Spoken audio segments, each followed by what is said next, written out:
Hey guys, this is Tools with Tim again. I just got done filming a video discussing about how I carry my different tradesman kits in different bags. But this video I'd like to highlight the Jonard Tools Jobsite backpack. This is pretty cool.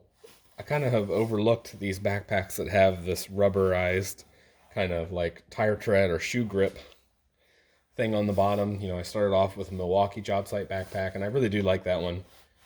With the exception of a couple features that this one probably excels at. I've decided to use this for a plumbing install kit. So it has some heavier plumbing tools, just what I have.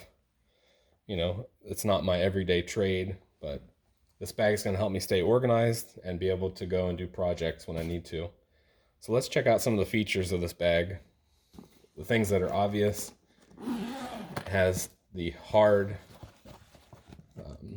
what do you want to call it, like a structured pocket on the top. And in here I just have a work light that I got from Jonard Tools and a headlamp. I'll probably do some videos on these because they're pretty unique and they come in handy.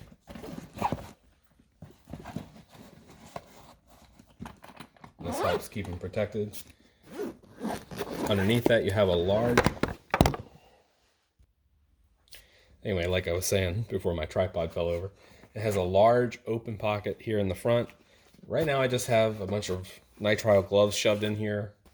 I might also put some like silicone and other kind of messy things in here. I feel like that would be a good use for it. This pocket is pretty thin. You can probably see there if I turn it. So it's better for flat items or small items. On the outside, it has a tape measure clip. I just have an Ox Tools 25-foot magnetic tape measure in there because it's blue and it matches. I had plenty of tape measures so I could pick. And then on the other side, it has a tape loop. I'll probably throw some Teflon tape, maybe some electrical tape in here. And it has these two outside pockets. And the one I have for quick access, that 14-in-1 adjust Klein that I put the flip socket on, just because this is going to be my grab and go screwdriver. It has 14 bits plus the two nut drivers down here. I want this to be on the outside. That's going to be my go-to thing. And I have a fixed razor knife. It's just one that I had, I threw in here. Let's turn the bag around. It does have some nice padded straps you can see here with a sternum strap. Looks like you can kind of fold the straps back out of the way if you want to. And it has some ventilation here on the back. I will say it's not as comfortable as the Milwaukee Jobsite backpack. That has straps that are basically like a hiking backpack, and it has a yoke design like some of my favorite bags that makes it more comfortable to carry. But this one's pretty decent. It's not that big, so you can't load it out too much. I've definitely loaded that Milwaukee out a lot more. Maybe I'll turn it this way so we can see better. Here's a unique feature. If you can see on the camera, unlike my Milwaukee backpack that just has a straight zipper that runs down, this one is contoured around. And I wondered what that was for at first until I opened the bag up. And this is my favorite thing about the bag. It gives you the freedom to open the bag up if you want to, but if you don't want it to be too open, just don't unzip it all the way. And this bag is very stable. It stays upright, but you can still access your tools.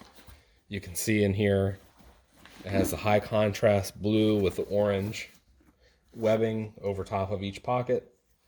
I really appreciate that. But yeah, that's something that my Milwaukee backpack has never been able to accomplish. When you open it up, it always wants to fall forward. Whereas I feel like this one, if you leave the zippers, slightly up, it's pretty stable like this. So let's check out what's in here. We'll go through the hand tools first. Yeah, I think you can see that pretty well. In here I have that Phalo ratcheting driver that I've talked about, one of my favorite ratcheting drivers, just because you can flip it over to 90 degrees and get a lot of torque. I have one of my Jonard Tools insulated screwdrivers. I have the number 3 Phillips, which I didn't really need in my electrical kit, but I thought that paired with this large Klein demo driver, the two of these would make a good pair. You can cover a lot of bases with that you can't cover with the 14-in-1. I have a 3/8 breaker bar in here that works with some other accessories. I have the long reach Irwin, the angled tip needle nose pliers. Over on this side, Jonard also sent me their electrical install pliers, which double as needle nose, so I kind of covered 2 bases with that. I feel like that's a good fit for this bag. Plus they're blue, so I know they're for plumbing. I decided to throw in the insulated combination pliers, or mini linesman pliers. They weren't as good of a fit in my other electrical bag, so I thought they would come in handy here. And I have the Irwin auto stripping wire strippers. I'll set that off to the side. I have the Irwin 10-inch, their version of the Cobras. Turn it so you can see better. These are kind of like beater pliers. And I have the large, turn this way, I think these are 12-inch, gear wrench, tongue and groove pliers, whatever you want to call them. They're not quite water pump pliers, they're more like channel locks. That's probably what everybody calls them. And I have a 10-inch adjustable wrench. You've seen this in other videos too, from Crescent.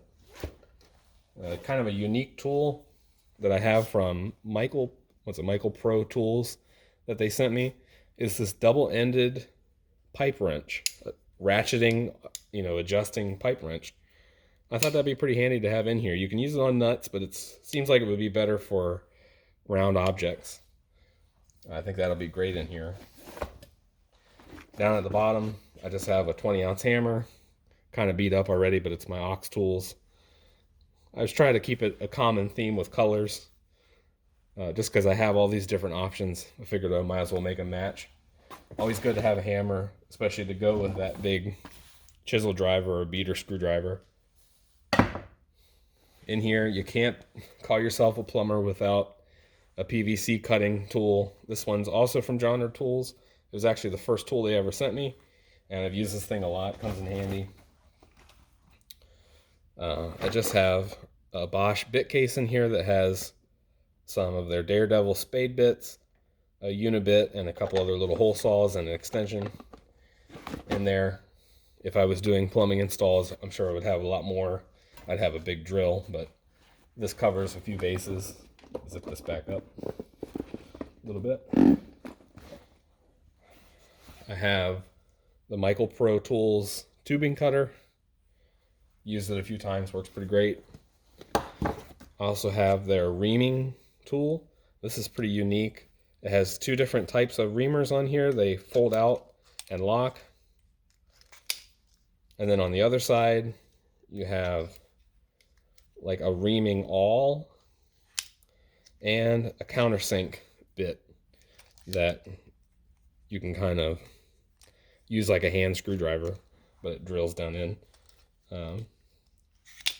Pretty handy tool to have if you're working with a lot of pipe.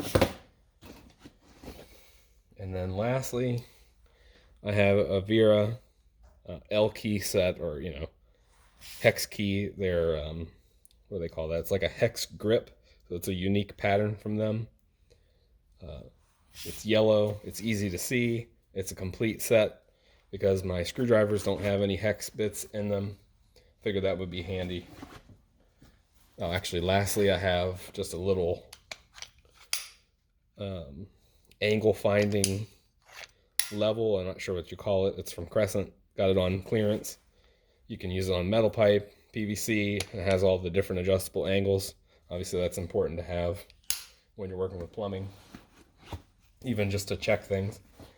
But yeah, this is all of my plumbing tools put into one bag. I was pretty surprised. This bag has 39 pockets, and I was able to fill it up pretty well, but I still have a little, I still have some room for more pliers if I wanted to. I could throw the complete set of the gear wrench pliers that I have in here if I really wanted to. Of course, it would make the bag pretty heavy, but Depending on what I'm getting into, you might want to have that redundancy. But I feel like this covers a lot of bases. What do you guys think? Would this be a good setup for a plumbing apprentice? Since I'm kind of a DIYer, what else should I throw in here? Did I forget something? Been kind of researching what tools I should keep in here for maintenance, installs, things like that. But yeah, let me know down in the comments what you think.